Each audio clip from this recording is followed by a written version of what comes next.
कर्मचारीहरूको सम्पत्ति पनि छानबिन हुनेवाला छ अब है।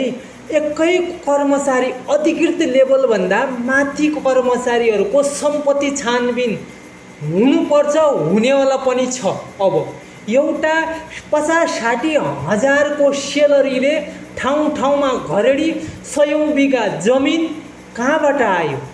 50-60 हजारले काठमाडौँमा घर कहाँबाट आयो? एउटा 50-60 हजारले काठमाडौँमा 2-3वटा घर ठाउँमा चाहिँ नि घरेडी ठाउँमा चाहिँ घरहरू त्यो कहाँबाट आयो?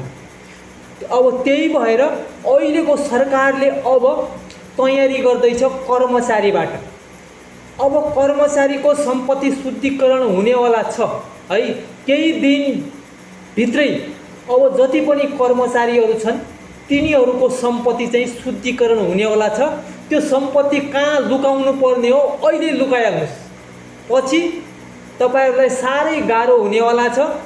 जति पनि छन् कर्मचारीहरू, भ्रष्ट कर्मचारीहरू, तिनीहरूको सम्पत्ति अब छानबिन गर्नको लागि सरकारले चाहिँ अब केही महिना केही दिनभित्रै अब कर्मचारीहरूको सम्पत्ति पनि छानबिन हुनेवाला छ।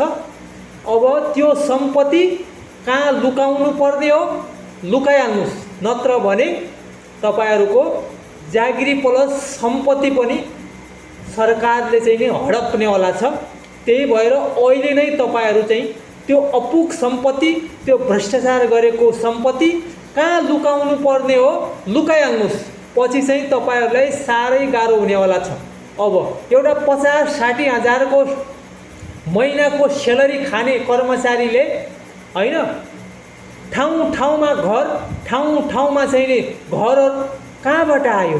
सम्पत्ति 50-60 हजारको एउटा अधिकृत लेभलले ल बढीमा चाहिँ 60-70 हजारको सेलरी पाउँछ। त्यो सेलरीले काठमाडौँमा 2-3वटा घर, पोखरामा घर हैन, ठुल्ठुला सहरहरूमा घरै घर, त्यो कहाँबाट आयो त्यो सम्पत्ति? अब तपाईहरू त्यो सम्पत्ति लुकाएर राख्नुहोस्, नत्र भने अब केही दिन केही महिनाभित्रै कर्मचारीहरूको सम्पत्ति छानबिन हुनेवाला छ।